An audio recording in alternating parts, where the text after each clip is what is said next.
ہمارے تو انفرادی معاملات بھی بہت پست ہیں، ہمارے تو معاملات آپس کے غلط ہیں، ہم تو جھوٹ اور دھوکہ اور فریب اور ملاوٹ اور خیانت اور غبن، اس میں تو ہم بہت ہائی مارکس جو ہیں سیکیور کر رہے ہیں۔ جاج برنارڈ شاہ نے کہا، میں جب قرآن پڑھتا ہوں تو محسوس کرتا ہوں کہ اس سے بہتر کتاب ممکن نہیں، اور جب مسلمانوں کو دیکھتا ہوں تو محسوس کرتا ہوں کہ ان سے زیادہ ذلیل قوم کوئی نہیں۔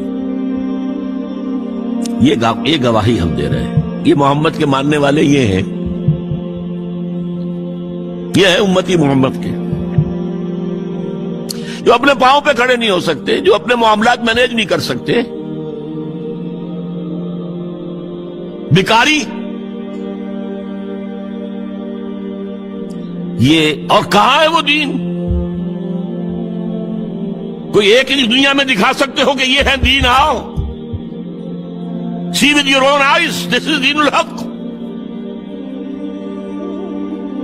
یہ جو میں نے آپ سے کہا تھا کہ یہ بڑی نازک ذمہ داری، بڑی نازک، اس کا ایک اندازہ آپ کو ہو جائے گا خطبہ حجۃ الوداع سے۔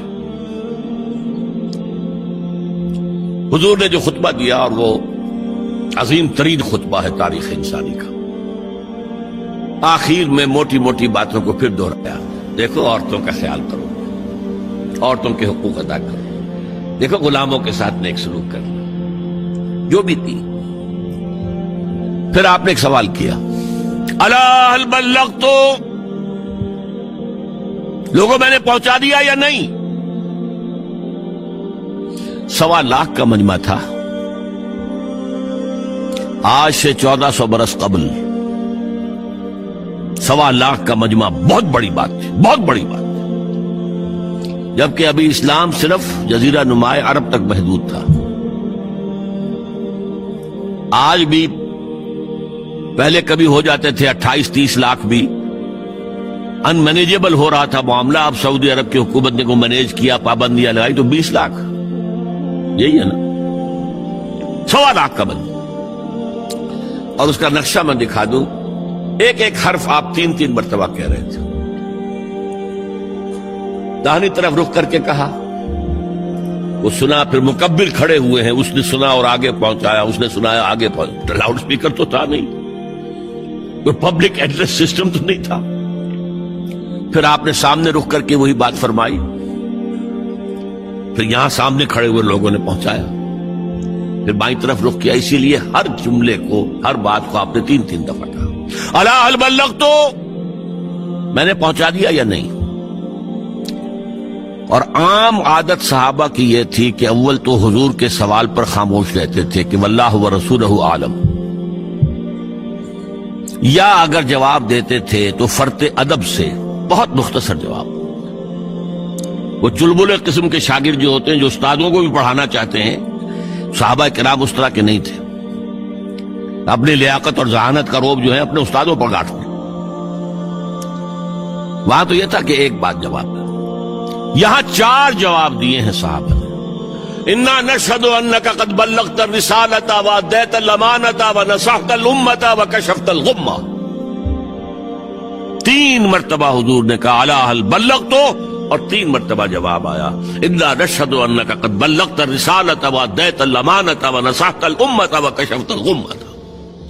اے نبی، ہم گواہ ہیں، آپ نے حق رسالت ادا کر دیا، آپ نے حق امانت ادا کر دیا۔ یہ قرآن تو ہمارے لیے اللہ نے نازل کیا تھا نا، آپ کے پاس تو امانت تھی۔ آپ نے امت کی خیر خواہی کا حق ادا کر دیا، آپ نے ہر قسم کی گمراہیوں کے، اندھیروں کے پردے چاک کر دیے۔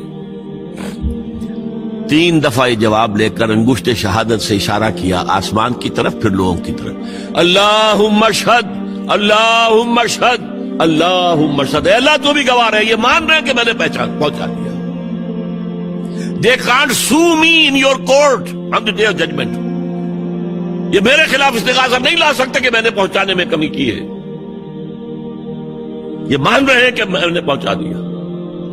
It was the sigh of relief جس کو کہتے ہیں 23 برس کی محنت شاقہ۔